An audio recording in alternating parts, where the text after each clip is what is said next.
Welcome, Toonheads, to another festive Toonhounds. And like the three ghosts from that fucking awful thing that everyone talks about Christmas, we have three hosts today.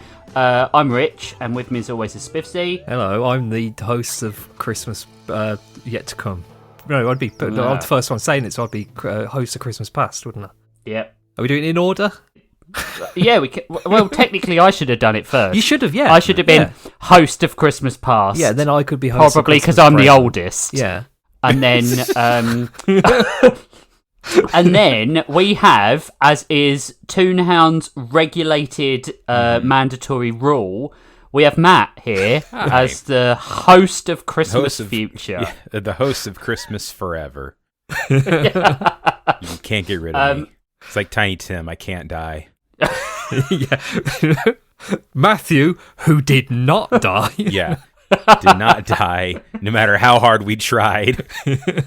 Matt is walking around on two very small from crutches, though. So, tough. Like, you've got... You will survive, but unfortunately you're going to have polio for the rest of your life. We're leading up to the gymnastics routine, like at the end of Scrooged. Yeah. Yeah. So like that. Well, yeah, hi. Glad to be back, as always. Yeah, we always like having you on for Christmas. Mm-hmm. It's like, it has become a tradition. We've been doing this for like 4 years. Is this the fourth year now? This is more than 4. 4 or 5. Yeah. Is it 5? It might be 5. Wow. Including the year where Rich wasn't here and we still had to watch the He-Man special. Yeah, I remember that. It's because your son stuck something up his nose. No, stupid idiot. Stupid idiot stuck a deflated balloon up his nose. Oh, good times. And that's how you can tell I wasn't just getting out of the episode, because who would make up something so stupid about their stupid-ass son? He was experimenting. He was finding stuff out about himself. Like, can you put balloons up his nose? He was finding out that he was an idiot. Well, we have to figure that out sometimes. Yeah. Perhaps he was hoping he'd float away or something. Oh, those brains floated away a long time ago. Anyway. What are we doing today on this festive occasion?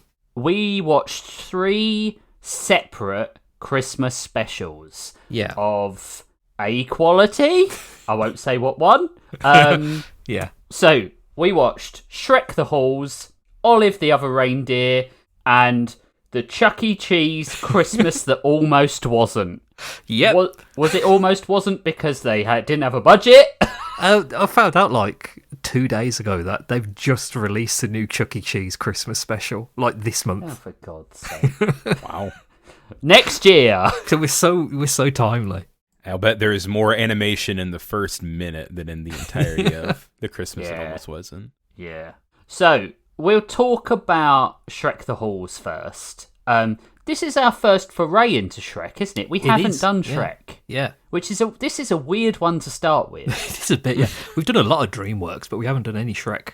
Mm-hmm. That's weird. Yeah. Perhaps Shrek can be in a... Oh, we've got a fantasy episode coming up, and we didn't pick Shrek. No, we didn't pick Shrek. No. What fucking idiots we picked? The Pirates of Penzance, whatever it's called. No. Pirates of Darkwater and Conan.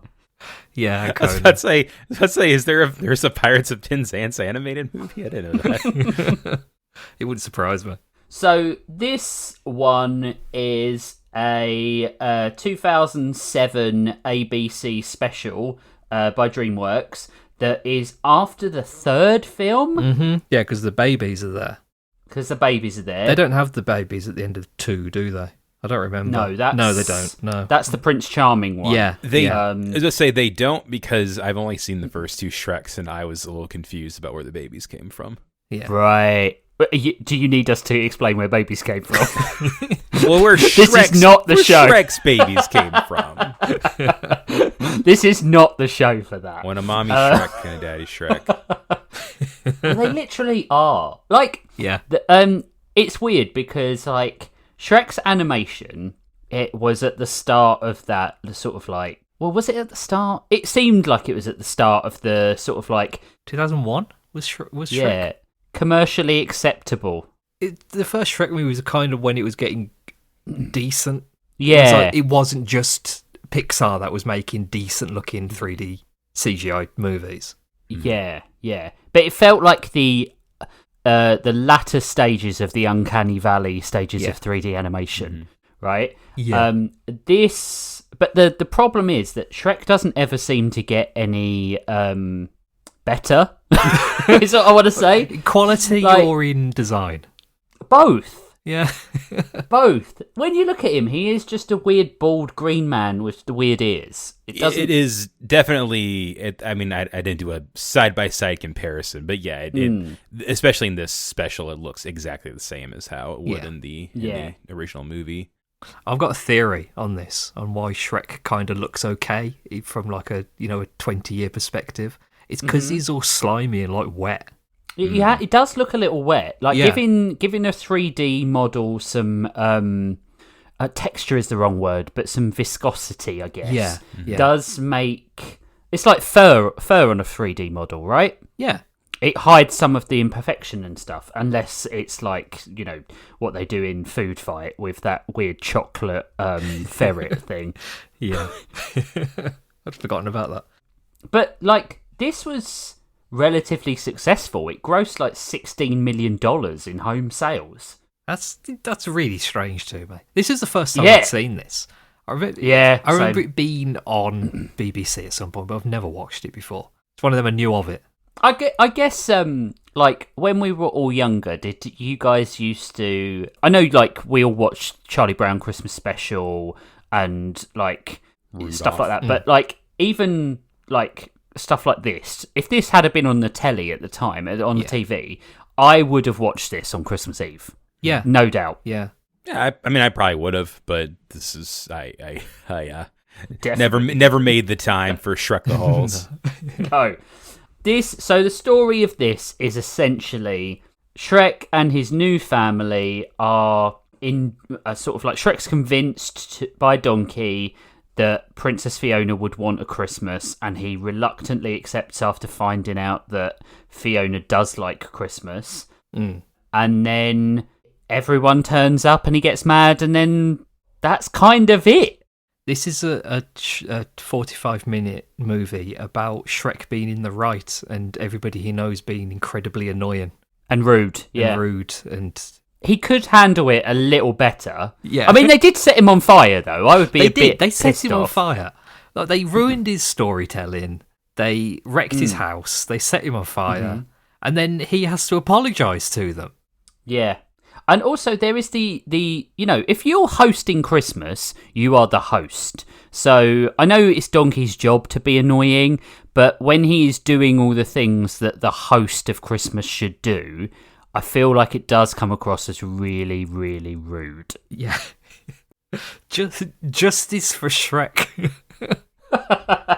No, you're totally right, because Shrek he just wants to have a nice Christmas for his immediate family, and then the found family is all like, oh yeah, we're gonna just come in and do whatever, and then it's very goofy. It's all just a vehicle for kind of shoehorned heart and a couple of decent jokes. Yeah. The best joke, the Gingy fear of Santa, is the best. That's the best bit, where he's trying to romance his gingerbread girlfriend, and Father Christmas comes in like a dinosaur. I know what you mean. Really if you say Father Christmas, I know who you're talking about. You don't have to worry about it. Yeah, I know. I'm not worried about you. I'm worried about all the people who will say, your audience is largely American. Why are you not saying Santa? It's the Father Christmas from Narnia, so it's that character. That's the character's name. So he's not called Santa. Yeah. But that is funny. Like Santa as a horrible movie monster. Yeah, that's the best bit as far as I'm concerned. Like, there's not much else in it, really, is there? I like the end credits song. I liked whenever Shrek was getting mad and you hear like the teapot going off. And like, oh hey, the tea's ready. That was yeah. Funny. I did like the journey to the shop at the start of the movie. I thought that was funny. Oh yeah, he's that climbing was over mountains and stuff. It was clever. It was very clever, especially because they did it like a big orchestral moment. Yeah. It was Harry Gregson Williams that did the music for this, wasn't it? You tell me. Yeah. There is. Yeah, it is. And yeah, like it must be just the full unit that worked on the Shrek movies, because the credits are like 5 minutes long, despite this being a 30-minute episode. It's I liked that they all had a version of Christmas as well, like Puss in Boots with the glamorous cat Santa. It was just him. Yeah, and then I like the sort of anthology thing they're going for. They don't really they didn't commit to it. I don't think it was like they could have done the entire episode as different Shrek characters telling a story, but I would have preferred. Yeah, they should have done Shrek Rashomon. That's what they should have done. Yeah, I would have preferred it if it was more how they all spend Christmas usually, like telling a story about their last Christmas and what they did, rather than it being like really disjointed vignettes that don't really have any connection to one another. Yeah, I agree. Like, Puss wasn't telling a story. Puss was just describing what he thinks Santa is like. Yeah, I think Christmas Shrekamon would be would have been a good one. I did like when Puss came in and he said, "Okay, I will assume the position," and then he just did what all cats do around kids: get horribly abused by young children, which is if you're a cat owner, that sort of position whenever a kid comes in your house and tries to destroy your cat. I don't have a hell of a lot to say about this. I'm not a big Shrek fan. I wanted to watch this because we'd never done Shrek before, but there's not a lot to this. I think it's I have a little bit of a problem with Christmas specials. This is going to sound so stupid. Christmas specials that focus too much on Christmas. Like, if Christmas is the setting, I feel like Christmas specials work a lot better. But if like he's trying to tell the story of Saint Nick, like, that's not interesting to me. In the same way that if someone does a retelling of Christmas Carol, that's not funny or interesting to me in the slightest. The only exception is the Disney's Christmas Carol with Scrooge, which is really good. And if the Muppets are involved. Oh, of course, the Muppets. I mean, that's a caveat to all stories. Yeah. I did like the bit where Gingy puked up a chocolate chip and Donkey ate it. That was weird. It was weird, but it was good. I liked when the three little pigs did their very German lack of humour pigs in blanket joke. Yeah. I kept thinking, why aren't the pigs like making any reference to the fact that the big bad wolf is in the same room as them at that point? They're all family. They're just family now. They've made up. I guess it's a different wolf from a different fairy tale. Maybe. There's a lot of wolves.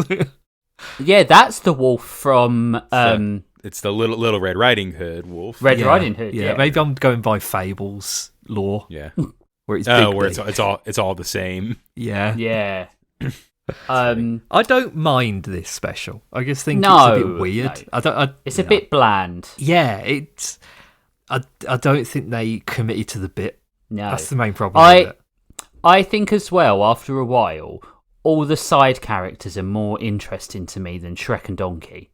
I don't like Donkey. Like Donkey, I don't like Donkey. Yeah, he's an annoying character, and I don't. Yeah. But like if the stories had focused on like what was Gingy's Christmas like, what was the three little pigs' Christmas like, what was the big bad wolf's Christmas like, and then they all came together at the end and were like, a Christmas is a Christmas because you have friends and family, rather than like your own interpretation of what Christmas should be. Or like that would all of the characters are arguing and fighting each other over making Shrek's Christmas, and they all have a different method. Yeah, like Shrek is like goes to them and it's like, hey, I want to do this Christmas and I don't know anything about Christmas, and they're like, well, my Christmas is like this. Yeah, and then you could have had that Shrek's organic sort of like smorgasbord of a Christmas would have been the thing that everyone liked about Christmas inadvertently. That would have been quite nice. And then, it's almost like a draw to Shrek accidentally, because then he could get angry that everyone wanted to be with him because he'd accidentally made a Christmas that everyone would enjoy. Yeah. That would have been a much better story. It might take longer than 40 minutes, though. Why don't we write things? Call us, DreamWorks. Yeah, let us write your new Christmas film. This came out 9 years ago, but... My only other note is that there are 6 licensed songs in the 20 minutes or so of this special. 6! That's crazy. That's insane. That's so many. What were? Do you know what they were? I didn't write all of them down, but like one of them was like "Don't Stop Believin'." Oh yeah, There's a couple of like covers of Christmas songs, but like with like legit people doing them. There was that. I didn't write them all down though. The dance one when the dragon was dancing outside and smashing the place up. Oh, Gonna Make You Sweat. Yeah. Oh yeah. I don't know. They played Hello My Baby, didn't they? Summer Breeze, I found a list online. Summer Breeze is in there. Yeah. And Oh Fortuna, get some of course, some Orff in there. Which actually this is not gonna have any excuse to talk about this. But the guy that wrote O Fortuna, Carl Orff, he actually also came up with a lot of like children's music education curriculum, ideas.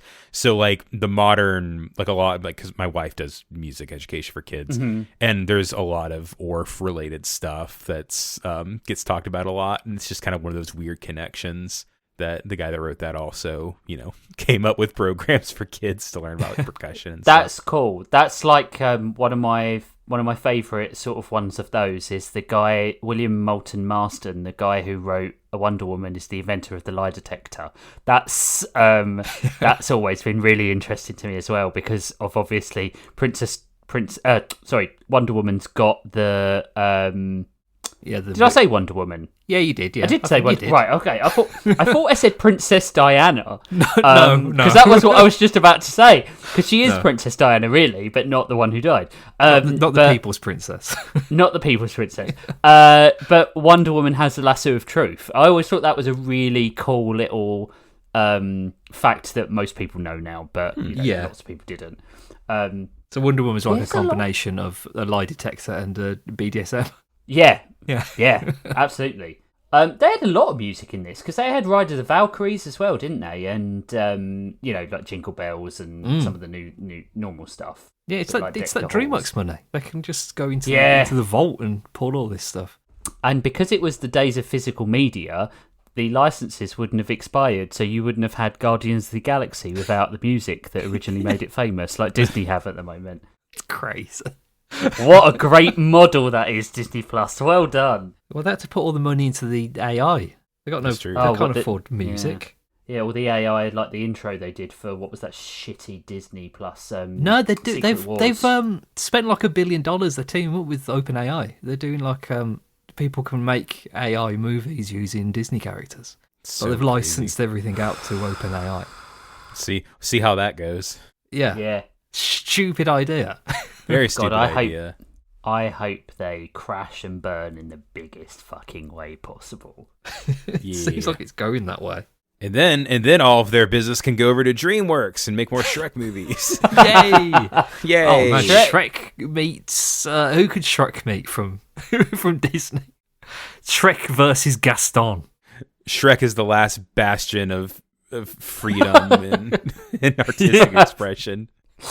Oh my god, I can imagine like people with Shrek head signs. Just that green blob with those two things sticking out the side of it. Doing like thumb and pinky in the air so it looks like these little ears. Yeah. Like Hunger Games. I was kind of okay with this. I was like, it's a 6. I wouldn't give it more than a 6, even though it's like 73% on Metacritic, 73 out of 100. Yeah. I mean, that doesn't mean anything. That's like a 30% Shrek tax. Yeah, Shreks. Yeah, Shreks. The Shreks, yeah, yeah. If honestly, if there was 2 licensed songs in it, then I would probably give it a 7.5, but just having it constantly be like, oh my god, like have a little bit of confidence in your own writing and humor, Yeah, Because the things that were in it were quite... A lot of the jokes actually landed. Mm-hmm. Like, considering this is 20 years old nearly. That's fucking terrifying. But, like, you're right. Like, if you replace all the good writing and set pieces with a song and dance number, what's the point of even making a holiday special? Yeah. Spiv? It was fine. I'll give it like a 6. I don't know. Yeah, 666, the season of the Santa Claus. The number of Christmas, yeah. Yeah. It's Santa Claus's birthday. Mm-hmm. Yeah. All right. So, Matt, I'm going to hand temporary hosting duties over to you because we're going to talk about your pick. Oh, yeah. Olive the Other Reindeer. I love this. Yeah. Drew, I've got to say, Drew fucking Barrymore, the worst voice actor I think I've ever heard in my life. She's really, like, I didn't realize it was her until, like, looking at this, because, like, everyone else you can very much hear, but, like, she's just, like, I don't know, she doesn't sound like she's a professional actress, which is crazy, because she obviously is. Yeah. But not all actors are good voice actors, though. No, that's true. But yeah, now all the other Reindeer, I remember seeing this whenever it first came out, because this was around like 98, 99 was around whenever I was watching a bunch of Simpsons with my brothers. And it was right when Futurama came out, and I remember watching that with my brothers, and I still, I really love the Simpsons and Futurama a ton. So whenever Fox was saying, "Hey, we have this Christmas special, and it's brought to you by the guy that made the Simpsons," and I didn't know Matt Groening had like nothing to do with the Simpsons post season like 2. So I remember watching it then, and I liked it. I must have watched it more than once because I remembered a ton from this, despite not having seen it in 20 years or whatever. But it's pretty fun. I like it's definitely it's not. It has some amazing background jokes, I will say. Yeah. Like some of the random sight gags, really funny. That's why it feels Simpsons adjacent to me. Yes, because of the background gags and little side character moments and stuff that you wouldn't notice on your first watch. So I'm a big fan of Christmas movies that don't try to come up with a reason or lore implication for the existence of Santa Claus. That he's just he just exists. Everyone's just like, Santa's just here and he does his thing. Everyone knows it. But it was written by Steve Young, who wrote for The Simpsons, and he wrote the episode Hurricane Nettie, which is a great one with the Ned's breakdown and yelling at everyone in town. All timer.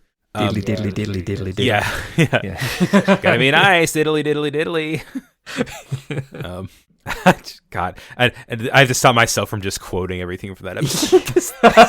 Hey, I just got here. What's going on? Hey, I may be ugly and hate-filled, but what was that third thing you said? What was the third thing you said? This was like a Spot the voice actor from The Simpsons. Oh my god, yeah. Yeah, totally. Yeah. Dan Castellaneta, he's doing his Robot Devil voice. Yeah. Yeah, you're right, as the postman, yeah. There is a couple of moments where he feels like he is channeling Homer a bit. Mm-hmm. And Genie as well. Yeah, I was specifically thinking of his Genie voice. Kind of that little bit of Robin Williams manic energy. Yeah. And then, of course, you'll hear Billy West and Trust McNeil and a lot of other Futurama folks. And Michael Stipe. Yeah, and Michael Stipe, who's also terrible, but he has to sing a song, REM. So... Yes, star of the band REM. Yep. That was a funny song. I like that song. Yeah, it was good. Do you know who's really great? Joe Pantoliano is great in this. Joey Pants is so good in this. He's so good. He is such an overrated actor, just generally. I love Joey Pants. Yeah. Oh, yeah, no, he's... Every time he pops up, yeah. It's really not bad. It's just our main character is very like, I don't know. It feels like Callie. I watched this one with Callie, and she said it kind of feels like she came out of like a Nick Jr. Animation. Yeah. I think I suppose in a way it kind of works for like the theming of the movie. Is that Drew Barrymore feels like she was making a different movie to everyone else. And she's blissfully unaware of everything around her. Yeah, like totally, like the need for talent. Which actually that's interesting too, because the animation's kind of weird. It's interesting because it's CG in 1999 CG, so it doesn't look great, but it is kind of trying to go for a style, which is nice. And like everything just kind of moves a little too fast, but it's, I don't know, it's nice that they're trying, but it's crazy thinking like if they did it exactly the same like 3 years later, it would look way better. I think it's when they the character designs of the humans especially. It reminds me a lot of like boomer humor political cartoons. Yeah, I know what you mean. Like Tim, the owner, who had that sort of like concave, convex face. Yeah, that was like really bumpy, and then his nose came out. Yeah, I know exactly what you mean. Noses, and like Richard Stan's, his eyes were on opposite sides of his head. Yeah, I do love. It's all the pun names, like of course Olive, the Other Reindeer, and Richard Stans, and Round John Virgin. That made me laugh. Yeah, Round John Virgin, that was good. Round John. My favourite joke was her getting parcelled from Deus Ex Machina. Yeah, that was funny. Look it up. I think the story really sort of kicked off for me was when Martini is selling counterfeit Rolexes, and that Rolex has 3 X's, and I was like, I was sort of paying attention, and then I started paying attention. Martini is such a cool character in that he just wants to abandon her at every possible point, but then comes back. Yeah, he's a true friend. Yeah. I loved that his the culmination of his arc was becoming a postman. It just comes out of nowhere. It makes it so much funnier. Yeah.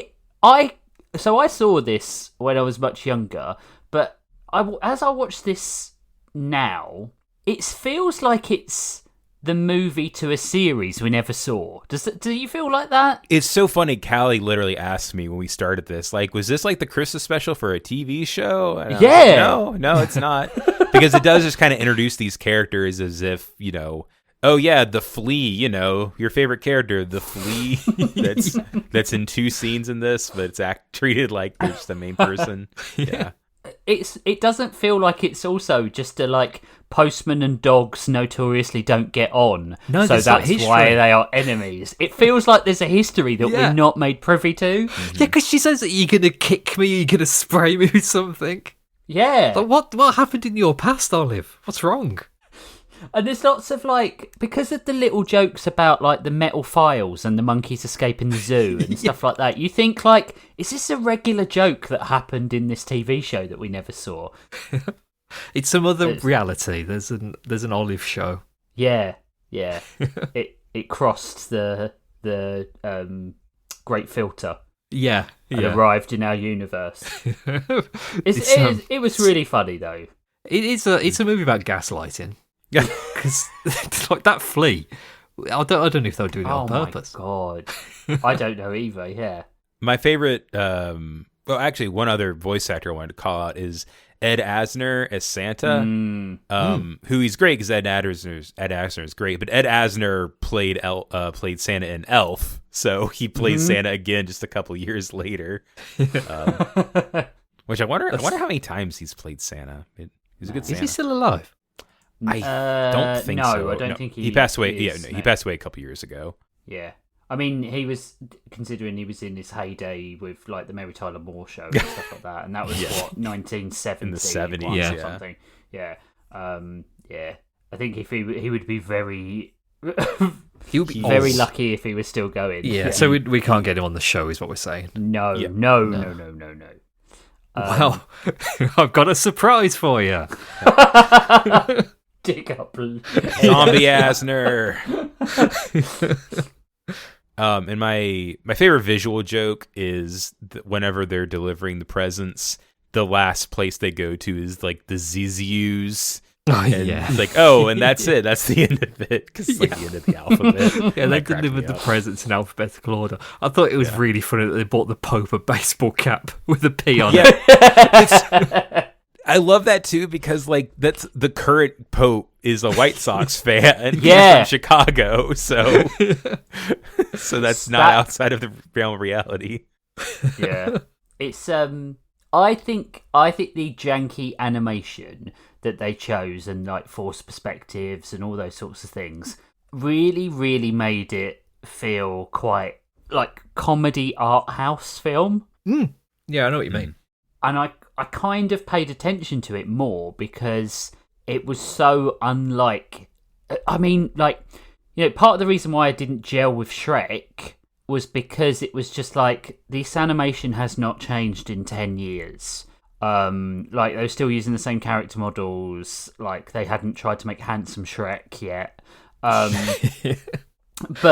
yeah, I can't see the difference. Can you? I can't either. Really, I don't see the.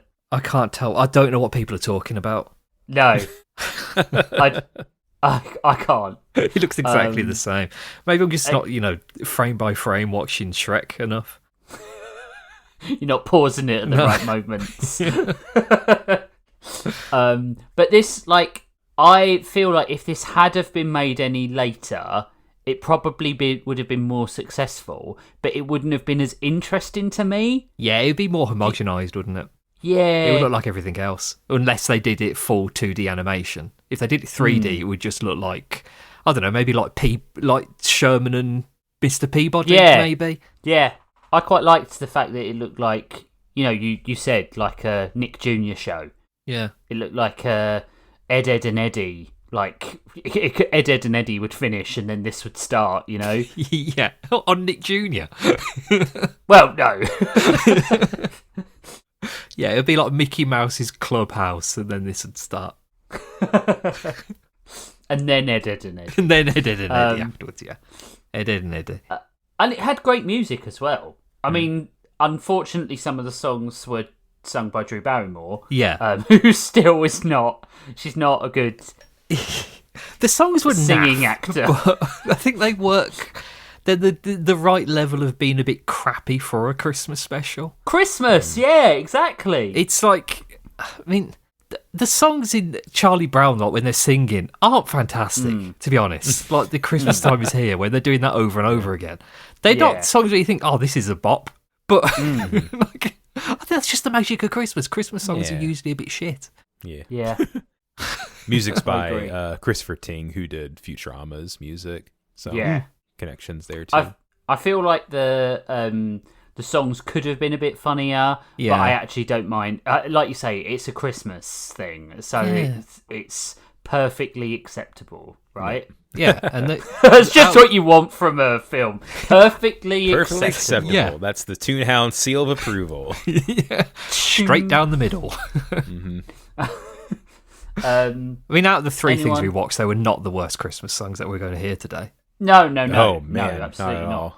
Not the worst animation, not the worst story, not the worst characters. I actually think, like, genuinely, this is the best thing we watched. I think so as well. I like this. I agree. I think it's good. Mm-hmm. Yeah, I like the characters. I give it like an 8, 7.5, 8 around there. Yeah, I think 7.5. I do feel Drew Barrymore being the main character does take more than 1 point off.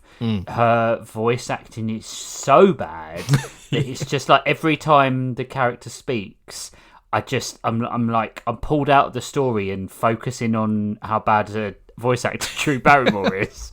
I was a big fan of how bad her barking was when she's trying to bark.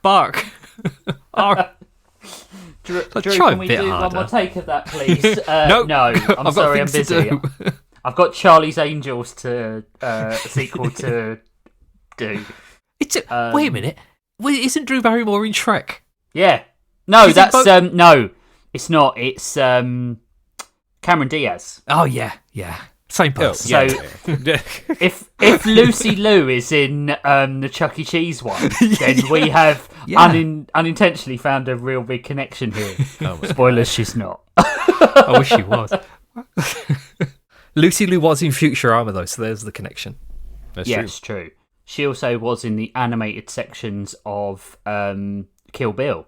Yes, that's true. which is another connection somehow. Just a Lucy Liu connection, really. Yeah. Yeah, I really like this. I thought it was good. I thought with a better main voice actor and a bit of spit and polish, this probably could have been like an all-time Christmas special. Yeah. When I was looking at the comments on YouTube, it's one of them rare kids movies where they've left the comments intact. All it was I'm 26 now and I remember watching this as a child. Why can't I go back to how it was in the past? Nostalgia. This was the greatest film I've ever seen. I watch it every year. I've named my children after the characters from Olive the Other Reindeer.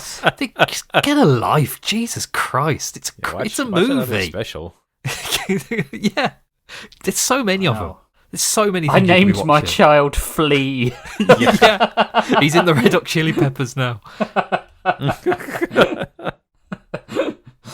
Oh, man. I mean, I think every time Joe Pantoliano was on, Martini was on screen, I was like, this is going to be good. Mm-hmm. It did take me to near the end to realise it was Martini and Olive.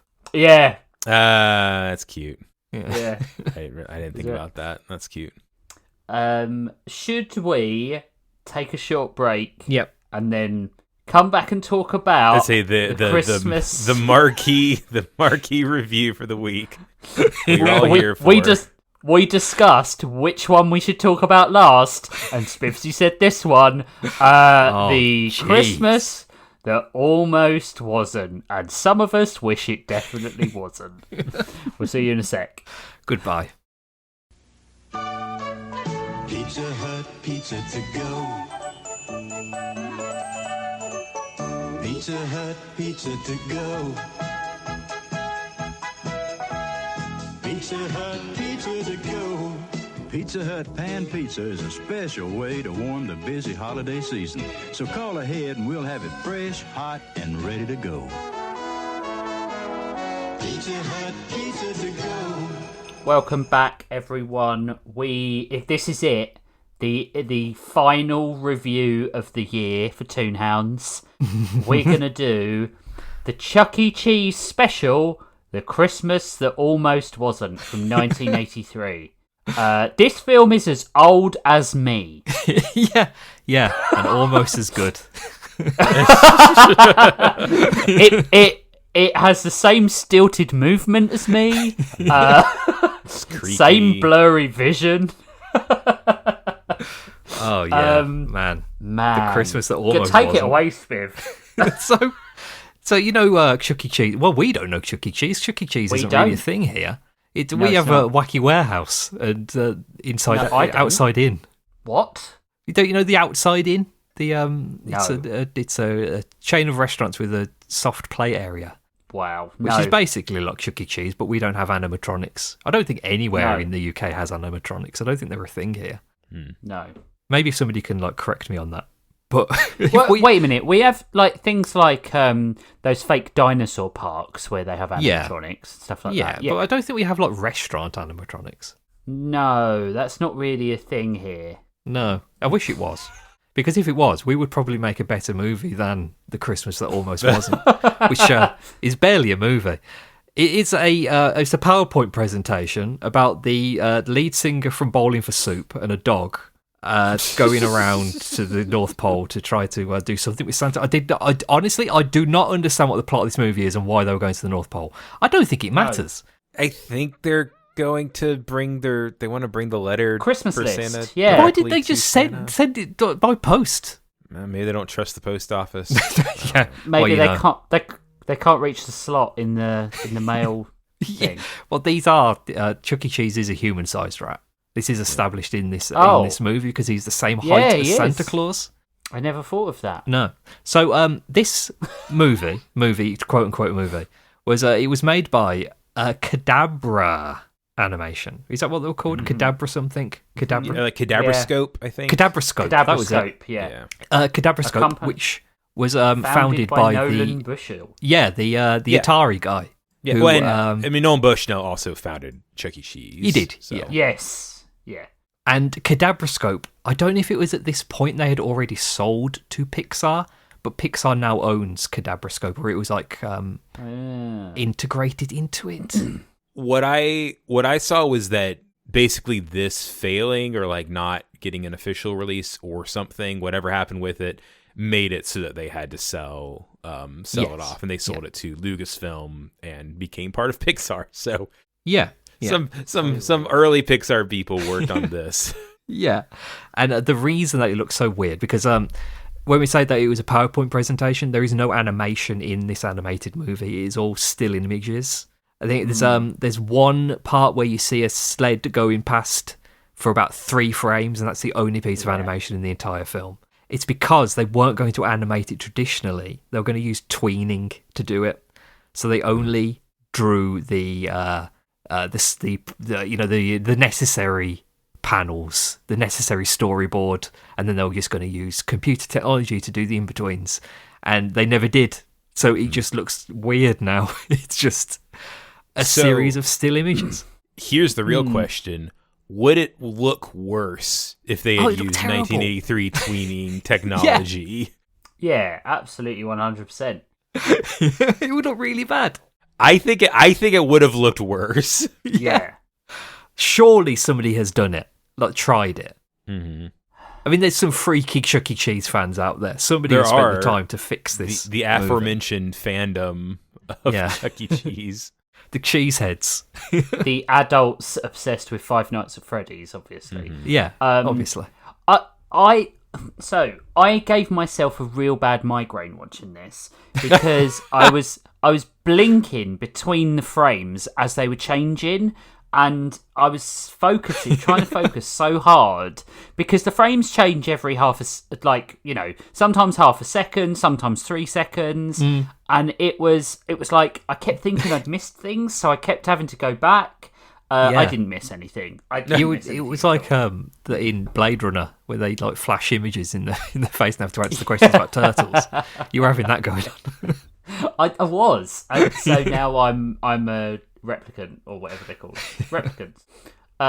Why were the other Pizza Time players not in it apart from? Yeah, they weren't there. Yeah. Why was this movie about AI? Yeah. This movie was about generative AI. It is also extremely funny that this movie is about robots taking people's jobs whenever Chuck E. Cheese is a restaurant built around robots playing instruments. Yeah, that was a bit weird because the moral of the story at the end is to work with the robots who are taking your jobs because they can do the manual labour, but you've got the heart, you've got the imaginative soul to work with, and they don't. So we can make slaves of the robots is the real message. Yeah. Which is not a great message. It's not a great one, no.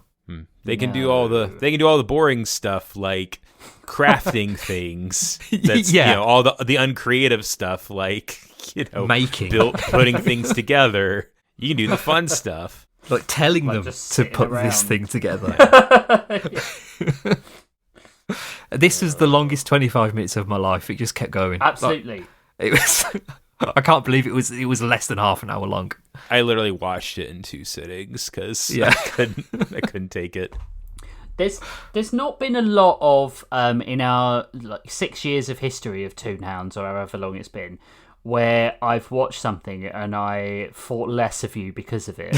What was the other one? I think it might have been Zipbag. It all comes back to FR07. Yeah, we're all allowed an occasional, but I just want to let you know this is one of your occasionals. I'd never seen this before. I just found that it existed and thought I'm going to watch the shit out of it. Do you know what this is? You could edit A Clockwork Orange, and have this the thing that Alex is watching that drives him mad. Yeah. The what is it called? The Polidori technique? Is that it? Yeah.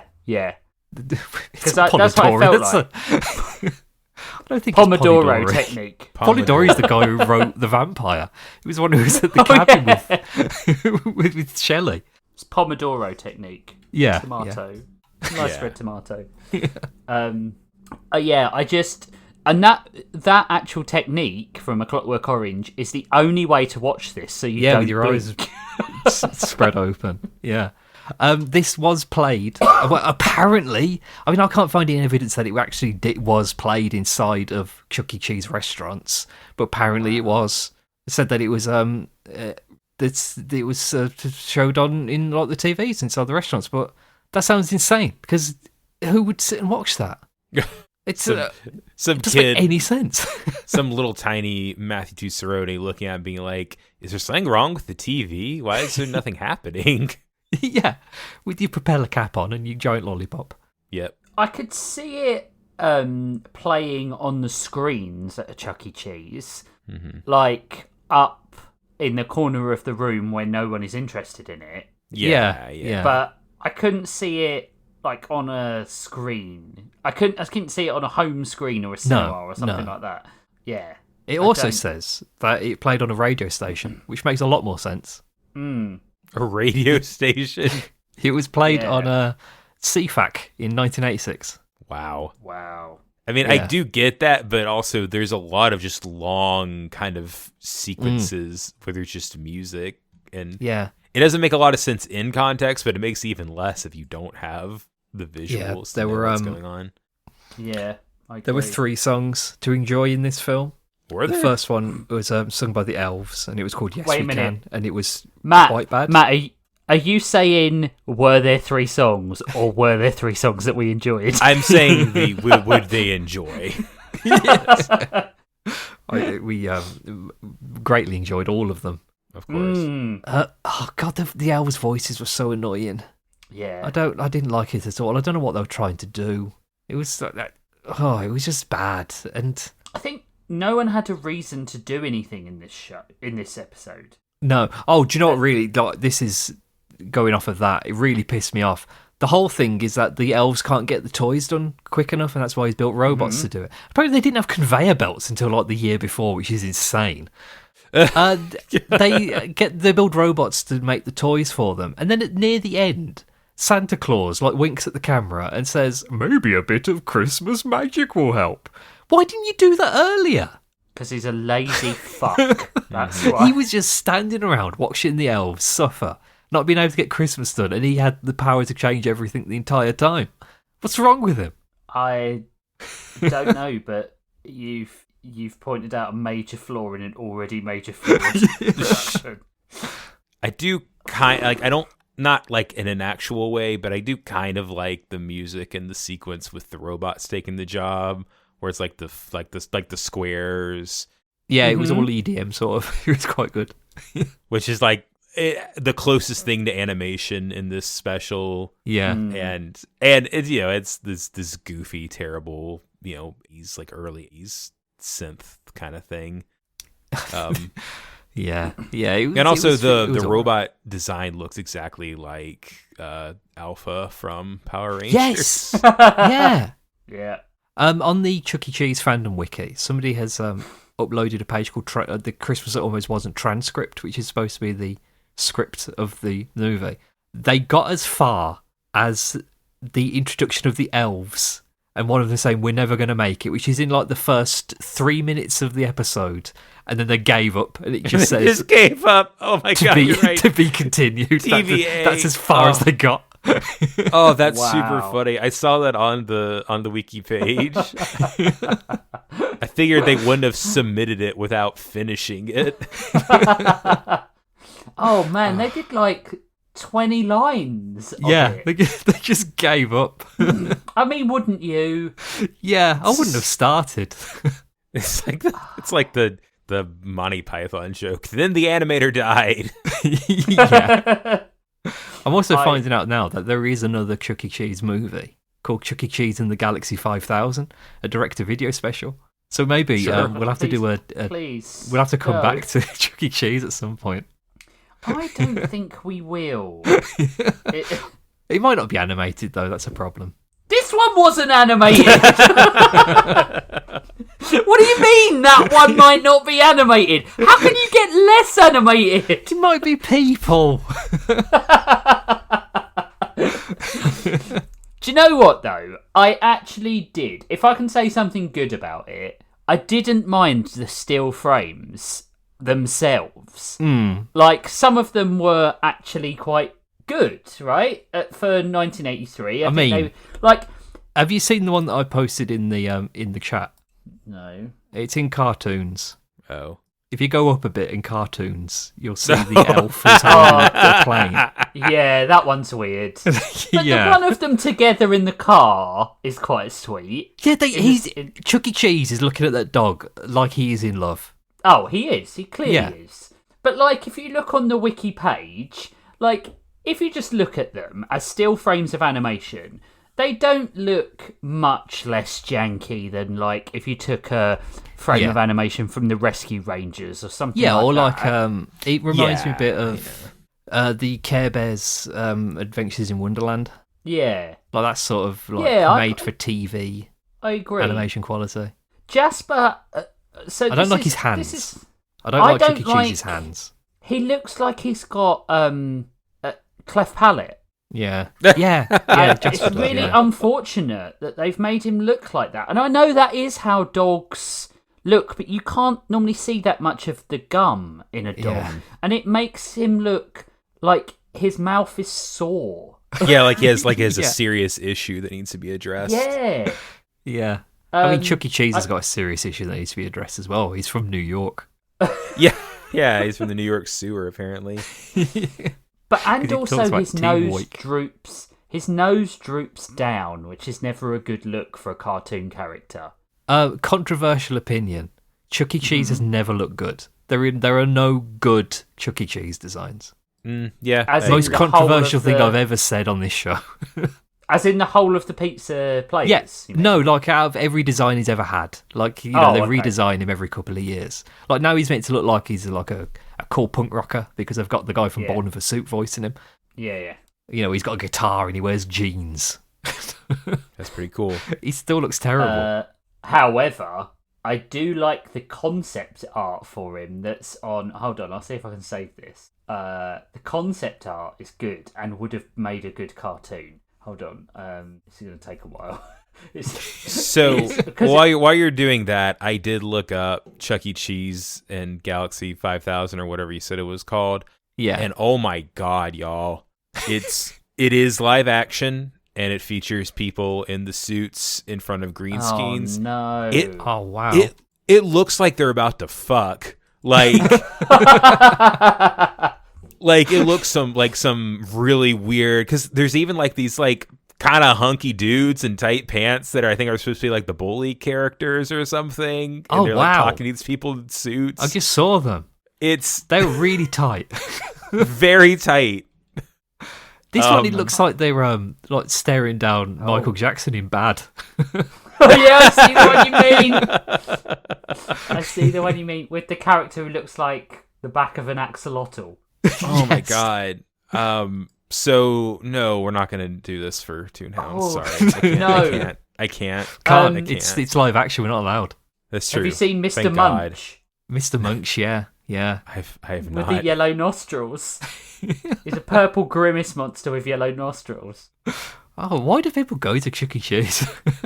It's great terrifying. question. I went to Chuck E. Cheese, I think, once whenever I was a kid, and I had fun or whatever. I was a little kid, but like it was never like the big like, oh my god, I love it when because we had a local arcade and like roller rink place called Star Castle down Savannah, and that was like the big cool spot where you go to a kid's birthday party. Yeah, we had a Hollywood Bowl. Oh yeah, nice. We had one of those. My brother, whenever one of his kids had a birthday and they went to a place like that, the way you put it was, the more 90s of places, the better the birthday party it is. Yeah, if the carpet doesn't look like it could also be the pattern on a Trapper Keeper, then you have no right being there. Definitely, yes. Although I went, oh yeah, I took Evan bowling for like a couple of months ago. You don't have to hire shoes anymore. Really? You can wear your own shoes to bowling. Holy shit! Imagine if you got a strike and then this played on the screens before it came up with strike. You had to sit there for the full 25 minutes while the Chuck E. Cheese movie plays. the full 20. You had to watch the whole thing. Yeah. It's the entire bowling animation is this movie. Did you see? I posted the Yes, designs. I did see it. I actually think the art is quite good. Yeah, and that character would be, but the actual real model in the bottom left is horrific. Yeah, that's not great. Yeah, it's a bad translation. Yeah, it's like they've transferred everything cool out and made him like a weird heroin addict. Mm-hmm. Yeah, it's really weird. He looks like a Psychonauts character. Yeah, but I like some of the art. I think it looks very Basil Great Mouse Detective. Totally, yeah. I was about to say, it definitely looks like it was written by a person that kind of wanted to smooch him. So that's what. Yeah, absolutely. That was the note from corporate, was he was too smoochable, so they had to hug him up a little bit. I have conflicting feelings. I will say, huge shout out to the person that uploaded this that we watched on YouTube. Their whole channel is just nothing but stuff related to Chuck E. Cheese and like Showbiz Pizza and all of that. So lots of videos of animatronics playing these stuff, which is insane. But you know what? God bless them. I'm glad people like that exist, for no other reason than historical curiosity. I mean, that is a dedication to the craft, right? Oh, have you seen what Jasper looks like now? He's horrible. Post him. It's a second. I've got a copy of the... It's always a web thing. Yeah, look at him. He's really horrific. I don't like him at all. Oh. Yeah, see what I mean? Yeah. I mean, bring back the cleft palate. Yeah.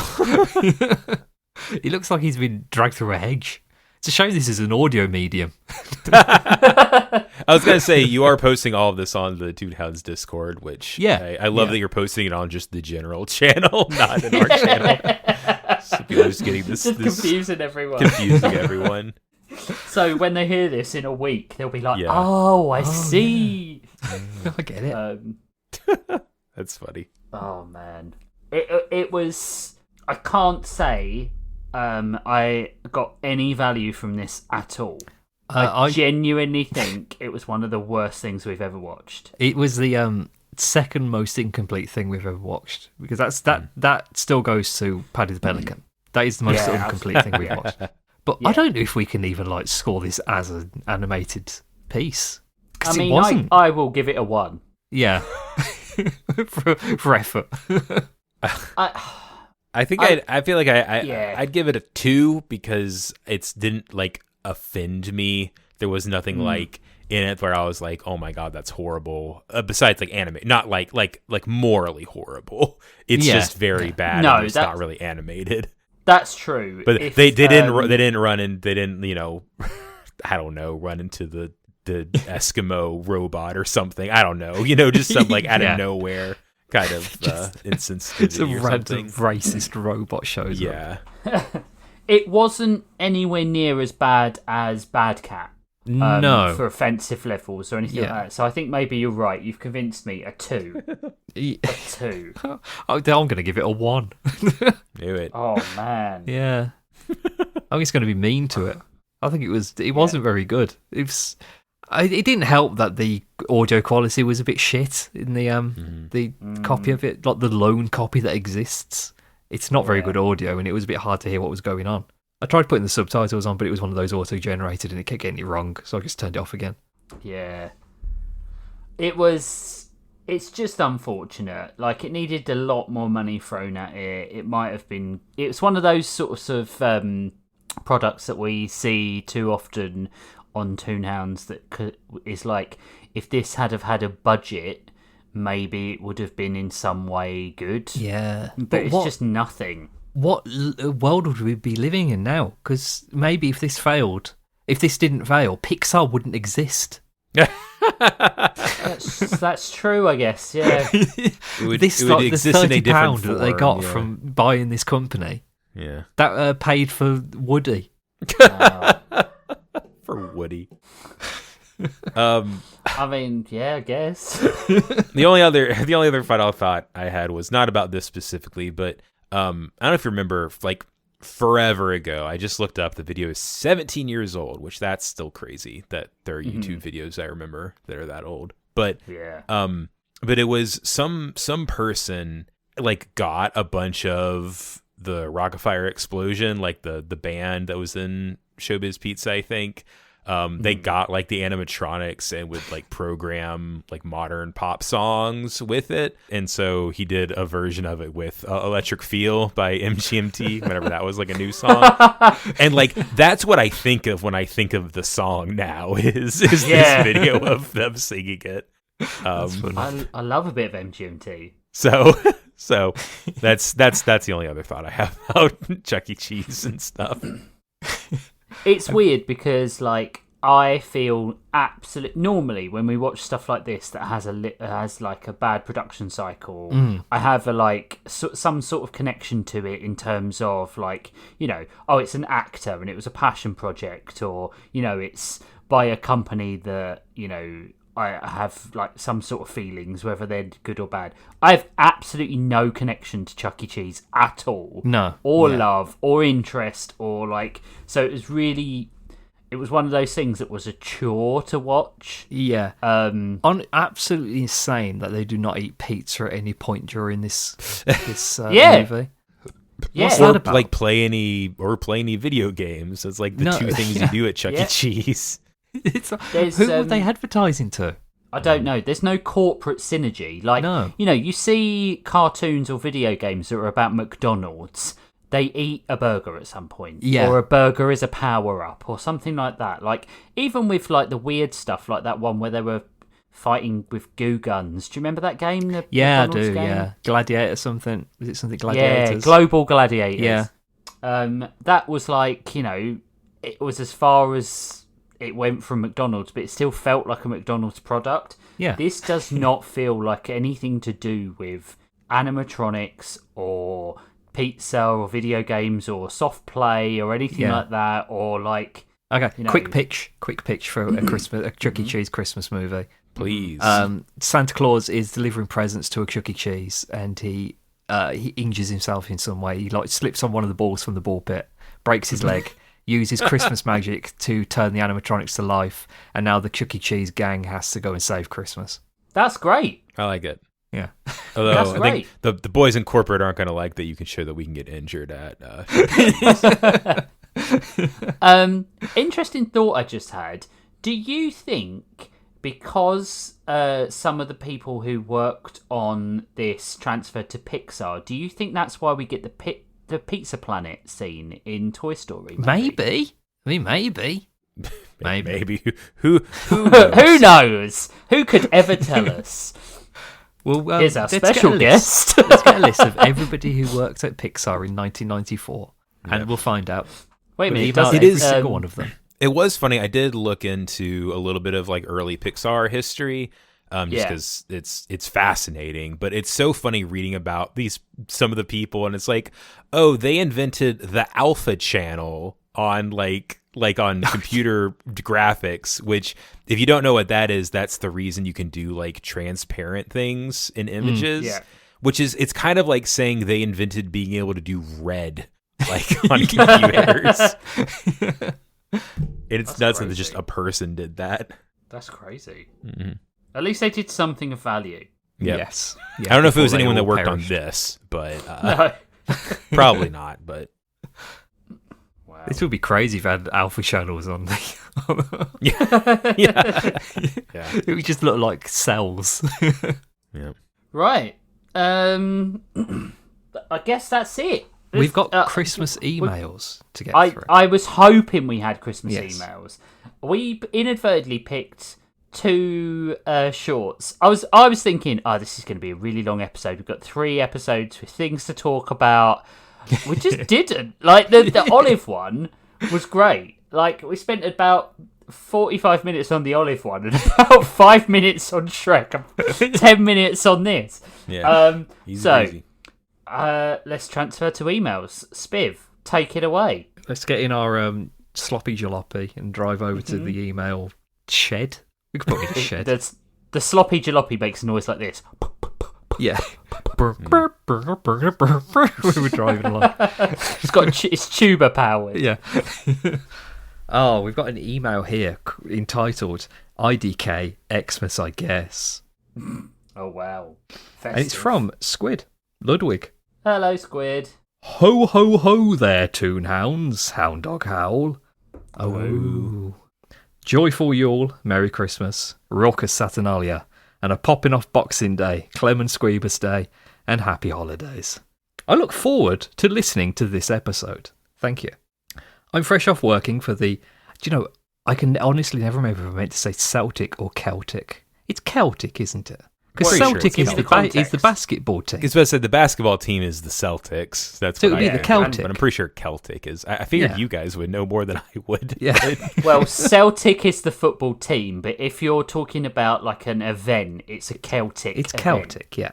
For the Celtic Winter Fair with an E. Spelled with an definitely Celtic. Yeah. We put on here, and I'm in a festive mood, despite being a bit of a humbug. I've been trying to be okay with Xmas again and feeling a little more festive this year, but I still feel the ever-present influence of capitalism and religion, the evil bugbears of the holiday season. And the music, everything.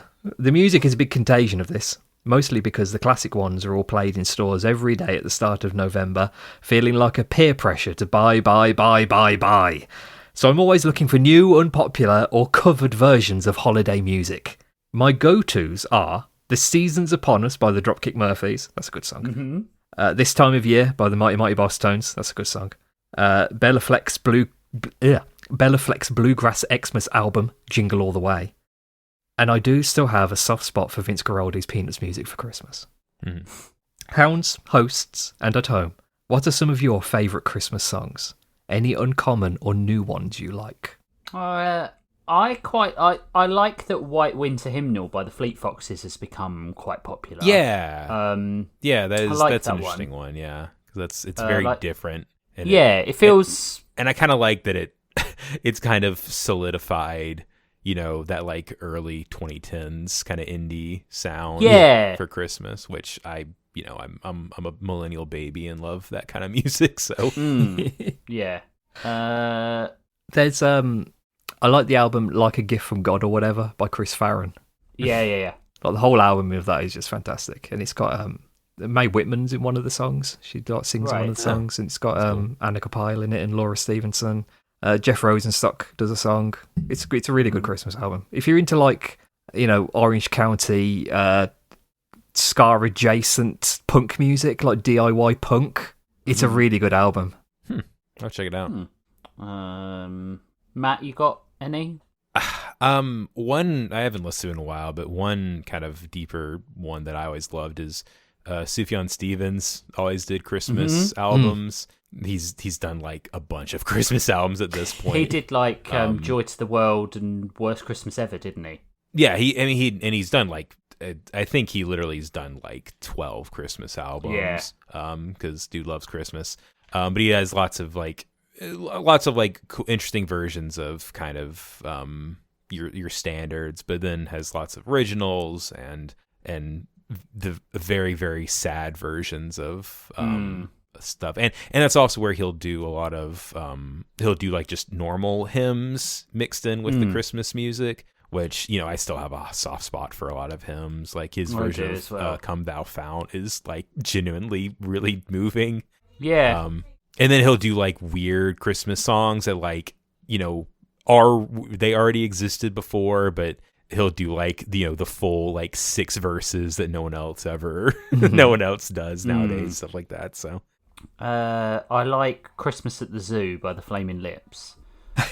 Cool. But I like the Flaming Lips, and I make people well aware that I like classic soul music, like Otis Redding. So Otis Redding's got a really good version of White Christmas that's really good, and Louis Armstrong has got Zat You Santa Claus, which is really great. But Stevie Wonder's got another one. I think it's Someday at Christmas. That's really good as well.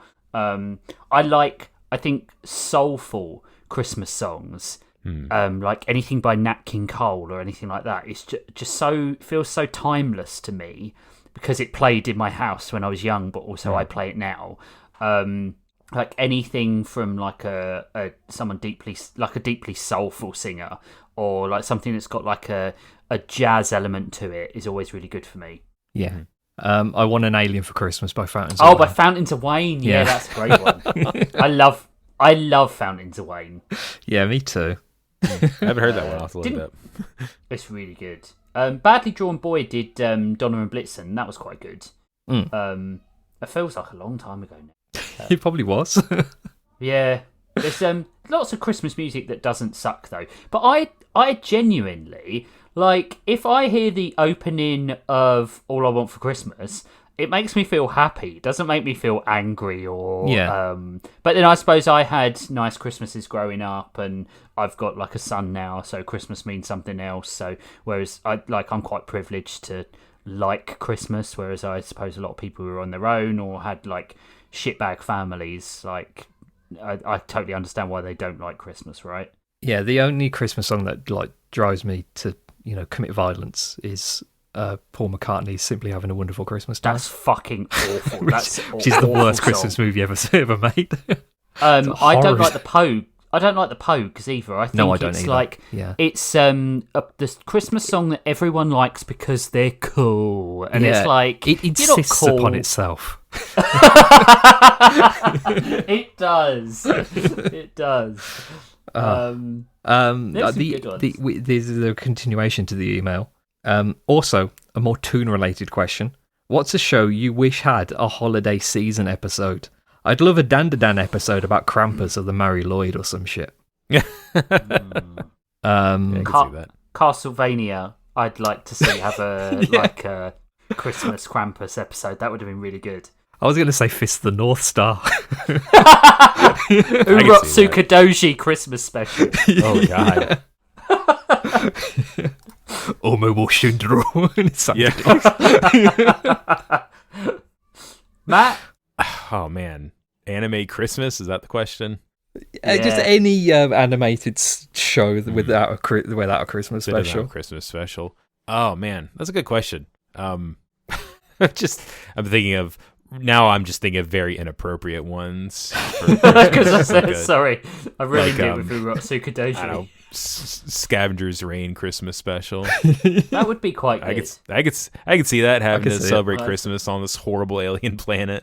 Yeah. You could have like one of those split narratives where the colony ships had a Christmas, but it wasn't the best, and then you could have one on the planet that was awful still, but somehow better because it wasn't on the ship. Yeah, yeah. There's a dedicated robot that got broken and thinks it's Christmas every day. Yeah. So the Christmas robot. Festively yours, and eagerly awaiting getting to sleep in for 5 days straight during the holidays. Squid Ludwig. That's the best part of Christmas. Not being at work for a bit. Unless you have to be at work, and then I'm sorry. Our final email, I think. I'll have to have a look to check if I haven't missed one out, because I may have. If I have, I'll edit this bit out, and then we'll pretend that it's not the final email. Here's an email. It is from 8-Bit, and it's entitled, "It Ain't Easy Being Cheesy." Hey Hounds, just want to wish you all the best. Whether you celebrate the holidays or not, just know that I appreciate you too and everyone in the Discord. You're a pretty awesome Christmas gift. Sent from my iPhone. Glad you added that little bit at the end. That's very nice, thank you. We appreciate you too. I have gone on record saying that this podcast is just the easiest 2 hours I get to spend every month. Story Lords is a much harder production, obviously, because I've got to write I was going to say a 14-page. It shouldn't be a 14-page. It should be. We agreed 10 at the most, but it's never 10. But there's a lot of work that goes into Story Lords. This never feels like work, so it's always quite a nice change of pace. We get to, watch stuff, talk with our friends, and because people don't realise that Matt, Spivsy, and I, and some of our other friends used to talk every Sunday without fail. So it's always nice to have Matt on or someone from the crew who can come on and we can just sort of relive that a little bit. So it's nice. It's a gift to be able to do this. Yeah, it's all right, isn't it? So, yes. Pretty good, isn't it? Yeah, it's okay. Thanks for the sentiment. Friendship. Blah, blah, blah. But yeah, we appreciate you too. Yeah. Yeah, we love everyone. Genuinely, it is nice. And that's, Carlos puts a lot more effort into Heroes 3 than me or Marty do, but that's because he just loves doing all the research and stuff. Yeah. But it is nice to always to hop in here and just watch something and you look at Wikipedia for like 10 minutes to come up with info instead of having to like really dive into movies that are written in a different language and trying to find info about it. So yeah, we've been doing this too long. There's too many cartoons. We really have. That's true. Like we're coming up to the like fourth season of Storylords, and I was like, 4 years of doing that, and then I'm like, Jesus, we've been doing like Toonhounds for nearly longer. Yeah, like, and a TTOS is again, older. Half again. Yeah. We've been creating high quality content for the better part of a decade. Long time. That's true. That's crazy when you think about it. It's the when did the first episode of TTOS come out? It was in 2019. So. Jeez. I remember because I remember editing it at my old job whenever I was still in person, which was in 2019. So we went through COVID. Yeah. Doing that show as well. That was the crazy thing. Heroes 3's been going for almost a decade. It'll be a decade, and that's crazy. It started in 2017, so that's super crazy. Mm-hmm. Actually, I found someone was asking about where the name came from. Yeah. And I was thinking, I'll bet I have I could find the original message on Discord, and I did. And of course, it was just kind of Marty casually saying I was saying well, what should we call it? And one of the things he suggested was Heroes 3, and he was just like, or Heroes 3, I don't know. and like most things that Marty does as a throwaway thing, it's incredible sticks. and immediately the thing that sticks. So that's cool. That's a nice sort of organic way to do things, though. But unfortunately, you have to be a little bit of a genius to do it. I was about to say, Marty's also is kind of a genius, so. Yeah. I think Toonhounds as a name was one of them, this kind of We're just works. batting around ideas with Jeff, weren't we? Yeah. It's a good one. We were nearly going to be called the Toon Commune. The Toon Commune, yeah. Yeah. I think I had the same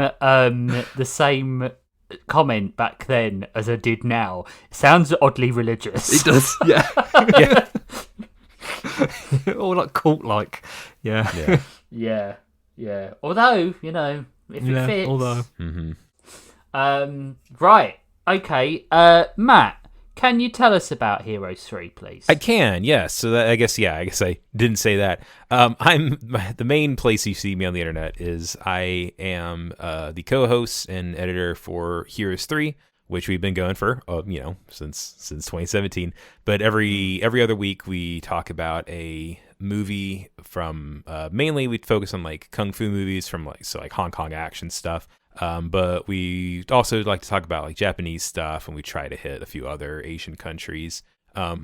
We just recently, literally just posted it yesterday or late yesterday. So today, when we're recording this, we did an episode on The Hidden Fortress, the Akira Kurosawa film.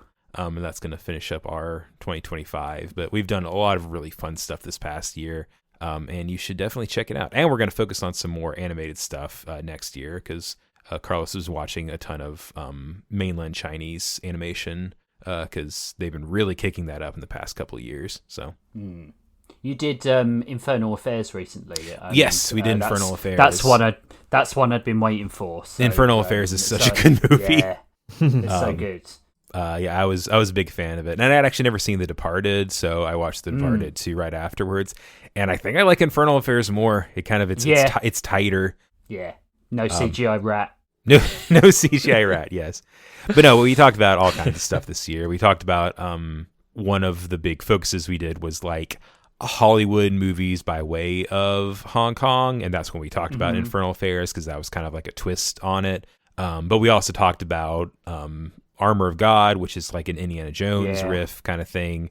We talked about Message from Space, which is a Japanese like Star Wars knockoff. That's really interesting. It was a ton of fun. So go listen, everyone. Please do. If you like, I feel like one of the benefits of Heroes 3 is sort of like the same benefit of Toonhounds. Even if you don't want to listen to the whole back catalogue, you can easily, very quickly find an episode that you will completely vibe with, like your TMNT episode, or like Infernal Affairs, something that you'll instantly recognise, or like a Jackie Chan movie. Like, you'll instantly find something that you'll want to listen to. We don't have continuity. Yeah, absolutely. You can just pick and choose, and and then when you become a fan of Asian cinema, you can listen to the whole back catalogue. Thank you, Matt, for being on. It's always a pleasure having you on at Christmas. You're our Matt's the start of the Christmas season. Like I'm the start of the Christmas season. Christmas is in a week, bud. Oh God, yeah. And when this goes out, it'll be probably like Christmas Day or something. Yeah. But like it's a definite date on my calendar. Like having you, it's almost become like a tradition. Like having you on the. Well, it is a tradition now. Having you on the show. So thanks for coming along again. Of course, it's always a fun time. Yeah. So if you want to support Toonhounds, if you want to, suggest ideas to us, join the Discord, potentially maybe if we like you enough, have you on the show, then you need to head over to patreon.com. That's it. Yeah. That's it. We got to like you. You need to head over to patreon.com/Toonhounds, and you can support the show there for various amounts of money, and then get various things in return, like Daredevil in the Details. We will be making another one of those, but it's a weird season at the moment. It is Christmas. It is. So, keep your hat on. It's not the season of Daredevil, let's just say that. Daredevil is depressing and awesome. He does go to a Christmas party at one point, and he wears a jumper that says, "I'm not Daredevil," and it's very funny. Did you see that they've released that costume for Marvel Rivals? Yeah. Honestly, I hate his Marvel Rivals costume. I didn't like it. One. It's really awful. Yeah, I don't like the game at all. No, I don't either. I don't play it. But you can support us on Patreon. You get loads of stuff. I can't be bothered to go through it now, really. That's it, really. What do you want from me? If you want to send us an email, you can send us an email at toonhounds@gmail.com. We read every email, even the ones that are blatant spam. Spivsy will read them, and they will annoy us just as much as the regular emails. But we always like getting emails on the shows that we've watched, or suggesting things, or giving us your what you felt when you first watched them, or if you haven't heard of them and you just want to moan about Chuck E. Cheese PowerPoint presentations, we're with you. We will listen.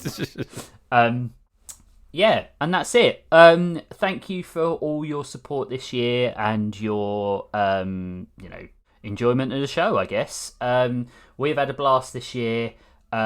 And we hope that you will join us for our, whatever it is, probably 7th year of something Toonhounds. Like that. When did we start? It was like 2022? 21 or 22? Wow. Yeah, long time ago.